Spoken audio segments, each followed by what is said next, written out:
ನನ್ನ ಅಂಕುಶ್ ಸ್ಮಾರ್ಟ್ ಮನಿ ಚಾನೆಲ್ಗೆ ನಿಮಗೆ ಸ್ವಾಗತ ಬಯಸುತ್ತೇನೆ. ಇದೇ ತಿಂಗಳು ನವೆಂಬರ್ 13ರಂದು ಸಾರಿಗೆ ಮಂತ್ರಿಗಳು ಕೇಂದ್ರ ಕಚೇರಿಯಲ್ಲಿ ಮೀಟಿಂಗ್ ಕರೆದಿದ್ದಾರೆ. ಮೊನ್ನೆ ನಿಗಮ ಚಾನಲ್ನಲ್ಲಿ ಶ್ರೀ ಚಂದ್ರಶೇಖರ್ ಹಾಗೂ ಕೆಲವು ಸಂಘಟನೆಗಳು ಎಲ್ಲಾ ಸಂಘಗಳು ಒಗ್ಗಟ್ಟಾಗಿ ಹೋರಾಟ ಮಾಡಲು ಕರೆ ನೀಡಿದೆ. ಮೊನ್ನೆ ಶ್ರೀ ಅನಂತ ಸುಬ್ಬರಾವ್ ಪತ್ರಿಕಾಗೋಷ್ಠಿ ಮಾಡಿ ಒಕ್ಕೂಟದ ಚಂದ್ರಶೇಖರ್ ಅವರಿಗೆ ತಮ್ಮ ಕಚೇರಿಗೆ ಬಂದು ಒಂದಾಗಿ ಬೇಡಿಕೆಗಳನ್ನು ಸಲ್ಲಿಸೋಣ ಮತ್ತು ನೌಕರರ ಹಿತದೃಷ್ಟಿಯಿಂದ ಮತ್ತು ಕೆಎಸ್ಆರ್ಟಿಸಿ ಸಂಸ್ಥೆ ಹಿತದೃಷ್ಟಿಯಿಂದ ಒಂದಾಗಿ ಮತ್ತೊಮ್ಮೆ ಸರ್ಕಾರಕ್ಕೆ ಬಿಸಿ ತಟ್ಟೋಣ ಅಂತ ಹೇಳಿದ್ದಾರೆ. ಹಾಗಿದ್ದಲ್ಲಿ ಚಂದ್ರಶೇಖರ್ ಅವರಿಗೆ ಚಾಲೆಂಜ್ ಅನ್ನು ನೀಡಿದ್ದಾರೆ ಮತ್ತು ಕೌಂಟರ್ ಕೂಡ ನೀಡಿದ್ದಾರೆ. ಹಾಗಿದ್ದಲ್ಲಿ ಅವರ ಬಾಯಿಯಿಂದ ಕೇಳೋಣ ಯಾವ ರೀತಿ ಶ್ರೀ ಚಂದ್ರಶೇಖರ್ ಅವರಿಗೆ ಕೌಂಟರ್ ಕೊಟ್ಟಿದ್ದಾರೆ. ಸರ್ಕಾರಿ ನೌಕರರ ಚಳವಳಿ ಹೇಳ್ಕೊಂಡು ಸನ್ಮಾನ್ಯ ಬೊಮ್ಮಾಯಿ ಅವರು ₹1 ಕೊಡೋಣ ಅಂತ ನಿಮ್ಗೆ ಹೇಳಿದ್ರು. ನಾವ್ ಹೆಂಗ್ ಜಾಯಿಂಟ್ ಆಕ್ಷನ್ ಕಮಿಟಿ ಹೋಗೋರು ತಂದ್ವಿ, ನಾವೇನ್ ಸ್ಟ್ರೈಕ್ ಮಾಡಿ ನಮ್ಮ ಸ್ಟ್ರೈಕ್ಗೆ ಸಪೋರ್ಟ್ ಮಾಡಿರೋ ಕೆಲವೊಂದು ಟ್ರಾನ್ಸ್ಫರ್ ಮಾಡಿಸಿದ್ದಾರೆ. ಯೂನಿಟಿ ಮಂತ್ರ ನಮ್ಗೆ ಹೇಳ್ತಾರೆ. ಇವಾಗ ನಾನು ಈ ಓಪನ್ ಇನ್ವಿಟೇಷನ್ ಯಾಕೆ ಕೊಡ್ತೀನಿ ಅಂದ್ರೆ ಸುಮ್ಮನೆ ಗುಸು ಅದು ಬೇಕಾಗಿಲ್ಲ. ಸಂಧಾನಗಳು ಯಶಸ್ವಿ ಆಗಬೇಕಾದ್ರೆ ನಮ್ಮಲ್ಲಿ ಯೂನಿಟಿ ಇರಬೇಕು ಅನ್ನೋದ್ರಲ್ಲಿ ಯಾವುದೇ ಸಂಶಯ ಇಲ್ಲ. ಆ ಒಂದು ಆಧಾರದ ಮೇಲೆ 6 ಯೂನಿಯನ್ಗಳನ್ನ ಒಂದು ಪ್ಲಾಟ್ಫಾರ್ಮ್ ತಂದಿದ್ದೀವಿ. ಅದು 2012ರಿಂದ ಯಶಸ್ವಿಯಾಗಿ ಕೆಲಸ ಮಾಡಿದೆ. We have delivered goods actually. ಅದರಿಂದ ಕೆಲವು ಭಿನ್ನಾಭಿಪ್ರಾಯ ನಾನು ಯಾಕೆ ಹೇಳ್ತೀನಿ ಅಂದರೆ, ಓಪನ್ ಇನ್ವಿಟೇಷನ್ ಕೊಡೋದು ಇದಕ್ಕೆಲ್ಲ ನೀವು ರೈಟ್ ಆರ್ ರಾಂಗ್ ಒಂದು ಹೋರಾಟಗಳು ಮಾಡಿದ್ದೀರ ನಿಮ್ಮ ಡಿಮಾಂಡ್ ಮೇಲೆ. ಅದು ಟ್ರೇಡ್ ಯೂನಿಯನ್ ಹಾಕುವಂಥ ಡಿಮಾಂಡ್ ಅಲ್ವೋ, ಅದೇ ಚರ್ಚೆಗೆ ಬರುತ್ತೆ. ಇನ್ನು ಆಂಧ್ರ ಅಂಡ್ ತೆಲಂಗಾಣದಲ್ಲಿ ಜಾರಿಯಾಗಿದೆ ನಿಮ್ಮ ಡಿಮಾಂಡು. ಅಲ್ಲಿ ಆ್ಯಕ್ಚುಲಿ ವರ್ಕರ್ಸ್ಗೆ ಅನುಕೂಲ ಆಗಿದೆಯಾ ಅಲ್ವೋ ನೋಡಿ. ಅದರ ಆಧಾರದ ಮೇಲೆ ಕೂತ್ಕೊಳ್ಳೋಣ ವಿತೌಟ್ ಎನಿ ಪ್ರಿಜುಡಿಸ್. ಆ ಅನುಭವಗಳು ನಿಮ್ಮ ಬೇಡಿಕೆಗೆ ಪೂರಕವಾಗಿದ್ದರೆ we don't mind changing that. ಅಲ್ಲಿವರೆಗೆ ಏನು ಮಾಡೋದು? ಬೇರೆ ಹೋಗ್ಬೇಕಾ? ನೀವು ಹೋಗಿ ಸಮಾನ ವೇತನ ಅಂತೀರ, not knowing what is that. ಹೋಗ್ಲಿ ಪ್ರಕಟಣೆ ಮಾಡಿಬಿಡಿ. ಅದೇನಿದೆ ನಿಮ್ಮ ಲೆಟ್ರಲ್ಲಿ ಸಮಾನ ವೇತನ ನಾವಿಷ್ಟು ಡ್ರೈವರ್ಗೆ ಇಷ್ಟು ಕೇಳ್ತೀವಿ, ಕಂಡಕ್ಟರ್ ಇಷ್ಟು ಕೇಳ್ತೀವಿ, ಮೆಕ್ಯಾನಿಕ್ ಇಷ್ಟು ಕೇಳ್ತೀವಿ, ಇನ್ಸ್ಪೆಕ್ಟರ್ ಸ್ಟಾಫ್ಗೆ ಇಷ್ಟು ಕೇಳ್ತೀವಿ, ಸೂಪರ್ವೈಸರ್ ಇಷ್ಟು ಕೇಳ್ತೀವಿ, ಕ್ಲರಿಕಲ್ ಇಷ್ಟು ಕೇಳ್ತೀವಿ ಹೇಳ್ಬಿಡಿ ಯಾವುದು ಅಂತ. ಸುಮ್ಮನೆ ಒಂದು ವೈಲ್ಡ್ ಗೂಸ್ ಚೇಸ್ ಅಂತ ಆಗ್ಬಿಡುತ್ತೆ. ಸಮಾನ ವೇತನ ಯಾರು ಸಮಾನ ವೇತನ? ಕಾಂಗ್ರೆಸ್ ಮ್ಯಾನಿಫೆಸ್ಟೋಲ್ಲಿ ಹೇಳಿದ್ದೀವಿ. ಬಹುಶಃ ಈ ದೇಶದಲ್ಲಿ ರಾಜಕೀಯ ಪಕ್ಷಗಳು ಕೊಟ್ಟಿರೋ ಮ್ಯಾನಿಫೆಸ್ಟೋಗಳೆಲ್ಲ ಜಾರಿಯಾಗಿದ್ದಿದ್ರೆ ಬಡತನವೇ ಇರಬಾರ್ದಾಗಿತ್ತು. ಆ ಮ್ಯಾನಿಫೆಸ್ಟೋ ತೆಗೆದು ನೋಡಿ, ನಿಮ್ಮ ಚರಂಡಿಲಿ ಹಾಲು ಜನ ಹರಿಯುತ್ತೆ ಅಂತ ಬರೀತಾರೆ. ಚರಂಡಿಲಿ ಇವತ್ತು ಹೋಗ್ತಿರೋದೇನು ಗಲೀಜು. ಇವರ ರಾಜಕೀಯ ಗಲೀಜು ಹೊಲಸು ಬೇರೆ ಸೇರಿಸಿದ್ದಾರೆ. ಆದ್ದರಿಂದ ಅದೆಲ್ಲ ಬೇಡ, ವೇಗಾಗಿ ಕರೆಕ್ಟಾಗಿ ಹೇಳಿ. What is that equivalent wage? 7ನೇ ಇಸ್ವಿಯಿಂದ ವೇಜ್ ಹೈಕ್ ಸಾಧ್ಯ ಅಂತ ಹೇಳಿದರು ಚೀಫ್ ಮಿನಿಸ್ಟ್ರು 4ನೇ ಆಗಸ್ಟ್. ಬಟ್ ಮೊನ್ನೆ 26ನೇ ತಾರೀಕು 1 ಏಪ್ರಿಲ್ 26 ಅಂತ ಬಂದಿದ್ದಾರೆ. ಅವ್ರಿಗೆ ಅರ್ಥ ಆಗಿದೆ. ಆ ಒಂದು ದಿವಸ ಸ್ಟ್ರೈಕ್ ಆದಮೇಲೆ ಹೌದಪ್ಪ ಇವರೆಲ್ಲ ಜನ ಯುನೈಟೆಡ್ ಆಗಿದ್ದಾರೆ, ಯಾರ್ದೋ ಮಾತು ಕೇಳೋ ಸರಿಯಲ್ಲ, ಅದು ಇನ್ನೂ ಸ್ವಲ್ಪ ಈ ಪ್ರೆಷರ್ ಹಾಕಿ ಮಾತನಾಡಿದರೆ we may realise our demand, we must realise our demand. ಆದ್ದರಿಂದ ಅವ್ರನ್ನ ನಾನು ಕೇಳೋದು, ಈಗಲೂ ಬನ್ನಿ ಅಲ್ಲಿ ಮೀಟ್ ಮಾಡೋಲ್ಲ, ಇಲ್ಲಿ ಮೀಟ್ ಮಾಡಿ, ಕಂಡೀಷನ್ ಬೇಡ. ಈಗ ನೋಡಿ, ಅವರು ಪತ್ರದಲ್ಲಿ ಜವಾಬ್ ಕೊಡಲ್ಲ ಅಂತ ಪತ್ರಕ್ಕೆ ಕೇಳಿದರು. ಜಾಯಿಂಟ್ ಆಕ್ಷನ್ ಕಮಿಟಿಯಲ್ಲಿ ಇಟ್ವಿ ಇದನ್ನು. It is not my personal property. ಅಲ್ಲಿ ಒಂದು ಅಭಿಪ್ರಾಯ ಏನು ಬಂತು, ಅವ್ರಿಗೇನು ಜವಾಬ್ ಕೊಡಬೇಕಾದಿಲ್ಲ, ಏನು ಕೊಡೋದು ಅಂತ. ಒಂದು ಬಹಳ ಮುಖ್ಯವಾದ ಕಾರಣ ಏನಂದರೆ, ಯಾವುದೇ ಸಂಘದ ಕಚೇರಿಯಲ್ಲಿ ಸಭೆ ಬೇಡ, ಹೊರಗಡೆ ನೀವಾದರೂ ಅರೇಂಜ್ ಮಾಡಿ ನಾವಾದರೂ ಮಾಡ್ತೀವಿ ಅಂತ ಅವ್ರು ಹೇಳಿದರು. ಒಡೆದಿರುವಂಥ ಮನಸ್ಸುಗಳನ್ನ ಒಂದು ಮಾಡೋದು ಜಾಯಿಂಟ್ ಆಕ್ಷನ್ ಕೆಲಸ. ಮನಸ್ಸು ಒಡೆದೋಗಿದೆ ಹಲವಾರು ಕಾರಣಗಳಿಗೆ. 4-5 ವರ್ಷ ನಾವು ಟ್ರೈ ಮಾಡ್ತಿದ್ವಿ. To some extent we have succeeded, ಯಶಸ್ವಿ ಆಗಿದ್ದೀವಿ. ಇವಾಗ ಇವರು ಕೆಲವರು ಹೊರಗಡೆ ಇದ್ದಾರೆ.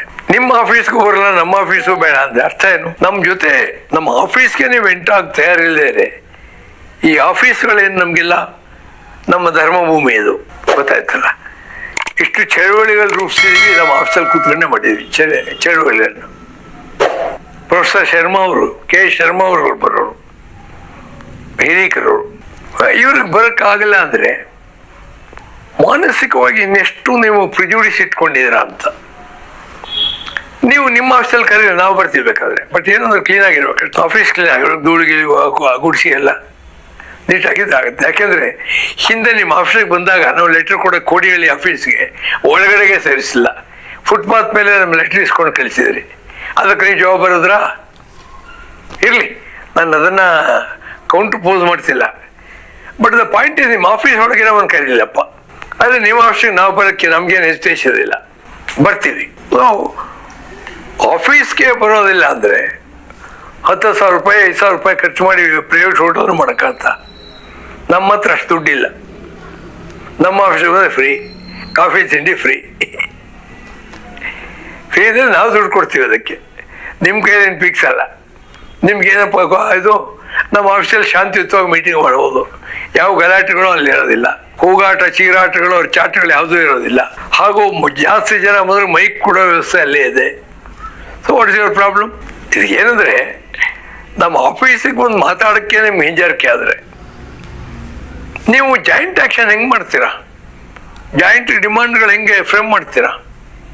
So this is actually the question. ಅಂದರೆ ಒಲ್ಲದ ಗಂಡಿಗೆ ಮೊಸಲ್ ಕಲ್ಲಿತ್ತು ಅಂತ. ಹೌದು, ಅದು ಮೊಸಲ್ ಕಲ್ಲಿತ್ತು. ಯಾಕೆ? ಆ ಹಸು ಹಾಲು ಕಬ್ಬಿನ ಜಲ್ಲೆ ಇದೆ ತಿನ್ನೋಕೆ ಹೋಯ್ತು. ಆ ಕಲ್ಲು ಹೊಟ್ಟೆ ಹೋಯ್ತು ಹಸುಗೆ. ಆ ಹಾಲಿನ ಜೊತೆ ಕಲ್ಲು ಬಂತು, ಅದು ಮೊಸರಲ್ಲಿ ಕಲ್ಲು ಬಂತು ಅಂತ ಹೇಳಿದಾಗಿದ್ದು. ಅದರಿಂದ ಇವೆಲ್ಲ ನೀವು ಮನಸ್ಸು ನಿಜವಾದ ಹೋರಾಟ ಇಷ್ಟ ಇಲ್ಲ, ಎಲ್ಲ ಹಾಳು ಮಾಡಿ ಹಾಕಿದ್ರಿ. ನಾವು ಅದನ್ನು ರೈಲ್ಸ್ಗೆ ಸರಿಯಾಗಿ ತಂದಿಟ್ವಿ. ಈಗ ಪ್ರೋಗ್ರೆಸ್ ಆಗ್ತಿದೆ. ಮೊನ್ನೆ ಸಭೆ ಕೂಡ ಚೀಫ್ ಮಿನಿಸ್ಟರ್ ಹತ್ರ ಕಾರ್ಡಿಯಲ್ ಆಗಿ ಇತ್ತು. ನಾವೇನು ವಾರಿಂಗ್ ಗ್ರೂಪ್ ಥರ ನಾವೇನು ಹೋಗಲಿಲ್ಲ. ಏನೋ ಸರ್ಕಾರದ ಮೇಲೆ ಯುದ್ಧ ಡಿಕ್ಲೇರ್ ಮಾಡೋದಕ್ಕೆ ನಾವು ಹೋಗಲಿಲ್ಲ. ನಗ್ತಾನೆ ಇದ್ವಿ. ಒಂದು ಹಂತ ರೀಚ್ ಆಗಿದ್ದೀವಿ. ಆದರೆ ಈವನ್ ನಾನು ಅವ್ರುಗಳು ಕೇಳ್ಕೊಳ್ಳೋದು, ನಿಮ್ಮ ಪ್ರಿಜುಡಿಸ್ಗಳಿಂದ ಹೊರಗಡೆ ಬನ್ನಿ. ಒಂದು ಯುನೈಟೆಡ್ ಅಪ್ರೋಚ್ ಬಂದರೆ it will much easier for us to solve the problems. And ಎಂಪ್ಲಾಯೀಸ್ಗೂ ಒಳ್ಳೇದಾಗುತ್ತೆ, ಇಂಡಸ್ಟ್ರಿಗೆ ಒಳ್ಳೇದಾಗ್ತದೆ. ನಿಮಗೆ ನಿಜವಾಗಿಯೂ ಎಂಪ್ಲಾಯೀಸ್ ಬಗ್ಗೆ ಕಾಳಜಿ ಇದ್ದರೆ ಬನ್ನಿ, ಹೋರಾಟಕ್ಕೆ ಬನ್ನಿ. ಡಿಮಾಂಡ್ ಕಾಮನ್ ಆಗಿ ಹಾಕೋಣ. ಬೇಕಾದ್ರೆ 100% ಜಾಸ್ತಿ ಮಾಡಿ ಅಂತ ಕೇಳೋಣ. ಅದಕ್ಕೇನು ultimately we know what it is. 57ರಿಂದ ನಮ್ಮ ಅನುಭವ ಇದೆ. ಈ ಸಂಸ್ಥೆ ವೇತನ ಹೆಚ್ಚಳ ಆಗಿರೋದು 57ರಿಂದ ಆಗಿದೆ. ಬೇಕಾದಷ್ಟು ಸೆಟ್ಲ್ಮೆಂಟ್, ಸುಮಾರು 12 ಸೆಟ್ಲ್ಮೆಂಟ್ಗಳಿವೆ. ಏನು ಫಸ್ಟ್ ಟೈಮ್ ನಾವು ಮಾಡ್ತಿಲ್ಲ. ಅದರಿಂದ ನಾನು ಓಪನ್ ಇನ್ವಿಟೇಷನ್ ಹೇಳೋದು, ಎಲ್ಲರೂ ಮಾನಸಿಕವಾಗಿ ಈ ನೀವು ಏನು ಡಿವೈಡ್ ಮಾಡಿದ್ರಿ ಇದುವರೆಗೆ, ಹಳೆ ಇವನೇನು ಏನು ಉಪಯೋಗ ಇಲ್ಲ, ಏನು ಮಾಡಿರೋ 45 ವರ್ಷ, ಆ ಸ್ಟ್ಯಾಂಡ್ ನಿಮ್ದು ಹೋಗಬೇಕು. ನಾವು ಮಾಡಿರೋದ್ರಲ್ಲೇ ಇವತ್ತು ನಿಮಗೆ 8ರಿಂದ 15 ದಿವಸ ಕ್ಯಾಶುವಲ್ ಲೀವ್ ಬಂದಿದೆ. ಅದನ್ನೆಲ್ಲ ನಾವೇನೇನು ಮಾಡಿದ್ವಿ ಹೇಳ್ತೀವಿ. ಯಾಕೆ 2012ರಲ್ಲಿ ಬೆನಿಫಿಟ್ ತಗೊಳ್ಳಿಲ್ವಾ? 16ರಲ್ಲಿ ತಗೊಳ್ಳಿಲ್ವಾ? Inter corporation transfer first time 5,000 ಜನರು ಮಾಡಿಸಿದ್ವಿ. ಅವಾಗ ಏನು ದುಡ್ಡು ಕೊಟ್ರೆ ನೀವು ಅದಕ್ಕೆ? ಟ್ರಾನ್ಸ್ಫರ್ ಬಿಸ್ನೆಸ್ ಇದೆ. ಸನ್ಮಾನ ಸಿದ್ದರಾಮಯ್ಯನವರು ಒಪ್ಕೊಂಡ್ರು ಅದಕ್ಕೆ. ಹೈಕೋರ್ಟ್ ಆಡಳಿತ ಮಾಡೋ ಹಾಗಿಲ್ಲ ಅಂತ, ಬಟ್ ಒಪ್ಸಿದೆ ಸರ್ಕಾರ ಪವರ್ ಇದೆ, ಡೈರೆಕ್ಷನ್ ಕೊಟ್ಟರು, ಇದೆಲ್ಲ ಮಾಡಿಸಿದ್ವಿ ಇದೆಲ್ಲ. ಅಥವಾ ನೀವು ಟ್ರೇಡ್ ಯೂನಿಯನ್ ಚಳವಳಿ ನಾಶ ಮಾಡಿ ಹಾಕಿದ್ರಿ ನಿಮ್ಮ ಸರ್ಕಾರಿ ನೌಕರರ ಚಳವಳಿಯಿಂದ ಹೇಳ್ಕೊಂಡು. ಸನ್ಮಾನ್ಯ ಬೊಮ್ಮಾಯಿಯವರು ₹1 ಕೊಡೋಣ ಅಂತ ನಿಮ್ಗೆ ಹೇಳಿದ್ರು. ನಾವು ಹೆಂಗೆ ಜಾಯಿಂಟ್ ಆಕ್ಷನ್ ಕಮಿಟಿ ಹೋಗೋರು ತಂದ್ವಿ, ನಾವೇನು ಸ್ಟ್ರೈಕ್ ಮಾಡಿಸಿದ್ವಾ? ತುಂಬ ಡೀಸೆಂಟಾಗಿ ಟ್ರೀಟ್ ಮಾಡಿದ್ರು. ಇದು ಸೋತಿರೋ ಆರ್ಮಿ ಅಂತ ಅವ್ರು ನಮ್ಮನೇನು ನೋಡಲಿಲ್ಲ. ಒಂದು ಗೌರವ ಕೊಟ್ಟರು, ಡೀಸೆಂಟಾಗಿ ಸೆಟ್ಲ್ ಮಾಡಿದ್ರು, ಪಬ್ಲಿಕ್ ಆಗಿ ಹೇಳಿದ್ರು ನಾವು ಸೆಟ್ಲ್ ಮಾಡ್ತೀವಿ ಅಂತ. 15% ಕೊಟ್ಟರು. ನಾವೇನು ಅದಕ್ಕೊಂದು ಬ್ಯಾಡ್ಜ್ ಹಾಕೊಳ್ಳಿಲ್ಲ. ಇವತ್ತು ಕೂಡ ಕೃತಜ್ಞತೆಯಿಂದ ಸನ್ಮಾನ್ಯ ಬಸವರಾಜ ಬೊಮ್ಮಾಯಿ ನಾವು ಜ್ಞಾಪಿಸ್ಕೋತೀವಿ. ರಾಜಕೀಯಗಳು ಬೇಕಾದಷ್ಟು ರಾಜಕೀಯ ಇವೆ ದೇಶದಲ್ಲಿ. ಅಲ್ಟಿಮೇಟ್ ಆಗಿ ಅದೆಲ್ಲ ಜಾತಿ ರಾಜಕೀಯವಾಗಿ ಕನ್ವರ್ಟ್ ಆಗಿದೆ. ಬಟ್ ಇಲ್ಲಿ ಯಾವುದಿದೆ? 15% ಎಲ್ರಿಗೂ ಕೊಟ್ಟರು. ಬೊಮ್ಮಾಯಿ ಹೇಳಿದ್ರೆ ನಾವು ಸಪೋರ್ಟ್ ಮಾಡೋದವ್ರಿಗೆ ಮಾತ್ರ ಕೊಡಿ ಅಂತ ಏನಿಲ್ಲ. ಇದು ಸೋ ಡೀಸೆಂಟ್. ಬಹುಶಃ ಅದನ್ನು ಚರಿತ್ರೆಯಲ್ಲಿ ಬರೆದಿಡ್ಬೇಕು ಅದನ್ನು. ಆದ್ದರಿಂದ ಅದು ಯಾವಾಗ ಸಾಧ್ಯ ಆಯಿತು? ಒಂದು ಡಿಮಾಂಡ್ ಕರೆಕ್ಟ್ ಆಗಿದ್ರೆ ಆಗತ್ತದು. ನಾವು 25 ಕೇಳಿ ಅವ್ರು 15 ಕೊಟ್ಟರು. ಈ ಜನ ಕೈ ಜೋಡಿಸಿದ್ರೆ ಅದು 22 ಆಗಿರೋದು ಬಹುಶಃ. ಅಲ್ಟಿಮೇಟ್ ಆಗಿ ಲಾಭ ನಷ್ಟಗಳನ್ನ ಅಲ್ಲಿ ನಮ್ಮ ಯೂನಿಟಿ, ನಮ್ಮ ಸಂಘಟನಾ ಶಕ್ತಿ ಮೇಲೆ ಹೋಗುತ್ತೆ. ಅದು ಗಟ್ಟಿಯಾಗಿದ್ದರೆ yes your demands will be met. ₹1,000 ಕೋಟಿ ಕೊಡೋಕೆ ಸಿದ್ದರಾಮಯ್ಯವ್ರಿಗೆ ಏನು ಕಷ್ಟ ಇದ್ದೀರಿ? ಯಾವ ಲೆಕ್ಕ ರೀ ಅದು? ಹಲವಾರು ನಿಗಮಗಳಲ್ಲಿ ತಿಂದು ತೆಗಿರೋದಿಲ್ಲ. ಇಲ್ಲಿ ಏನಿದೆ ಅಂತ ಹಗರಣ ಏನಿದೆ? ಇಷ್ಟು ಸ್ವಚ್ಛವಾಗಿ ನಾವು ನೋಡ್ಸ್ಕೊಬಂದು. Is it really difficult? But ನಾವೆಲ್ಲ ಒಂದಾಗಿ ಹೋಗ್ಬೇಕು. ಎಂಥ ಹೀನ ಕೃತ್ಯಗಳಂದರೆ ನಮ್ಮ ಸ್ಟ್ರೈಕ್ಗೆ ಸಪೋರ್ಟ್ ಮಾಡಿರೋ ಕೆಲವೊಂದು ಟ್ರಾನ್ಸ್ಫರ್ ಮಾಡಿಸಿದ್ದಾರೆ. ಯೂನಿಟಿ ಮಂತ್ರ ನಮ್ಗೆ ಹೇಳ್ತಾರೆ, ನಮ್ಗೆ ಕರಿ ಮಾತಾಡ್ತೀವಿ, ಬರ್ತೀವಿ ನಿಮ್ಮ ಜೊತೆ ಹೊರಗಡೆ ಕೂರೋಣ ಅಂತ. ಅದರಿಂದ ಈ ಹೋರಿಕೆಗಳು ಸಿದ್ದಿ ಈ ವಿಕ್ಟಿಮೈಸೇಷನ್ ನಾವು ಕಂಡೆಮ್ ಮಾಡಬೇಕು. ಮಾಡಿದ್ವಿ. ನೀವು 16,000 ವಿಕ್ಟಿಮೈಸ್ ನಿಮ್ಮ ಸ್ಟ್ರೈಕಲ್ಲಿ ನಾವು ಸಪೋರ್ಟ್ ಮಾಡಿದ್ವಿ. ನಿಮಗೆ ವಿಕ್ಟಿಮೈಸೇಷನ್ ಅಂಡು ವಿಕ್ಟಿಮೈಸೇಷನ್ ಅಂತ ಹೇಳಿದ್ವಿ. ಫಸ್ಟ್ ಮೀಟಿಂಗ್ ಶ್ರೀರಾಮ್ಲು ಕರೆದ್ರು ಟ್ರಾನ್ಸ್ಪೋರ್ಟ್, ನಾನು ಅದನ್ನು ಕಾನ್ಸಂಟ್ರೇಟ್ ಮಾಡಿದೆ ವಿಕ್ಟಿಮೈಸೇಷನ್, ಅಂಡು ದಿ ವಿಕ್ಟಿಮೈಸೇಷನ್ ಅಂತ ಹೇಳಿದ್ವಿ. ಆದ್ದರಿಂದ ನಾನು ಕೇಳೋದಿಷ್ಟೇ, ಇವತ್ತು ಇನ್ನೂ ಕೂಡ ಯುನೈಟ್ ಆಗಿ ಎಷ್ಟೇ ಯೂನಿಯನ್ಗಳಿರಲಿ ಒಂದೇ ಧ್ವನಿ ಒಂದೇ ಇರಬೇಕು. ಡಿಮಾಂಡ್ ಬಗ್ಗೆ ಬಂದಾಗ ಹೇಳ್ಕೊಂಡ್ತಿರೋದು ಅವರಿಂದ ಆಗಲಿಲ್ಲ ಇವರಿಂದ ಆಗಲಿಲ್ಲ, ಅವ್ರ ಅನ್ಯಾಯ ಮಾಡಿದ್ರು, ಇವ್ರು ಯಾಕೆ ಬೇಕದು? ಜನಗಳು ದಡ್ರಿಲ್ಲ, ಯಾರಿಂದ ಅನ್ಯಾಯ ಆಗಿದೆ ಯಾರಿಂದ ನ್ಯಾಯ ಸಿಕ್ಕಿದೆ ಅವ್ರಿಗೆ ಗೊತ್ತಾಗ. ಸೂರ್ಯನ ಸ್ವಲ್ಪ ಕಾಲ ಮೋಡ ತಡೆದು ಹಿಡಿಬೋದು, ಮೋಡ ಯಾವಾಗಲೂ ಇರೋದಿಲ್ಲ, ಸೂರ್ಯನ ಬೆಳಕು ಬಂದೇ ಬರ್ತಾ ಮೋಡ ಆದಾಗ. ಇವಾಗ ಹಾಗಾಗಿದೆ, 21ರಲ್ಲಿ ಕುಣಿದು ಕುಪ್ಪಳಿಸ್ತಿದ್ರಿ, ಇವತ್ತು ಗೋಳಾಡ್ತೀರಾ. ನಿಮ್ದು ಪ್ರೋಗ್ರಾಮ್ ಇತ್ತಾ? ಇವಾಗ ನಿಮ್ಮನ್ನ ಯಾತಕ್ಕೆ ಮೀಟಿಂಗ್ ಕರೆದು ನಮ್ದಾದ ಮೇಲೆ ನೀವೇನು ಡಿಮಾಂಡ್ ಹಾಕಿಲ್ಲ, ಯಾವುದೇ ಚಳುವಳಿ ಇಲ್ಲ. ನಾವು 22ನೇ ತಾರೀಕು ಸಮಾವೇಶ ಕರೆದಿದ್ವಿ. ಹೋರಾಟಕ್ಕೆ ಮಾತ್ರ ಸರ್ಕಾರ ಮುಣಿಯೋದು, ಪ್ರಭುತ್ವ ಯಾವುದೇ ಪ್ರಭುತ್ವ. ಅದರಿಂದ ನಾನು ಅವ್ರನ್ನ ಕೇಳ್ಕೊಳ್ದು, ಬನ್ನಿ ಎಲ್ಲರೂ ಒಗ್ಗಟ್ಟಾಗೋಣ. ನಮ್ಮಲ್ಲಿ ಡಿಸ್ಕಾರ್ಡ್ ನೋಟ್ಸ್ ಬರಬಾರ್ದು, ಧ್ವನಿಗಳಿರಬಾರ್ದು, ಅಪಸ್ವರಗಳು.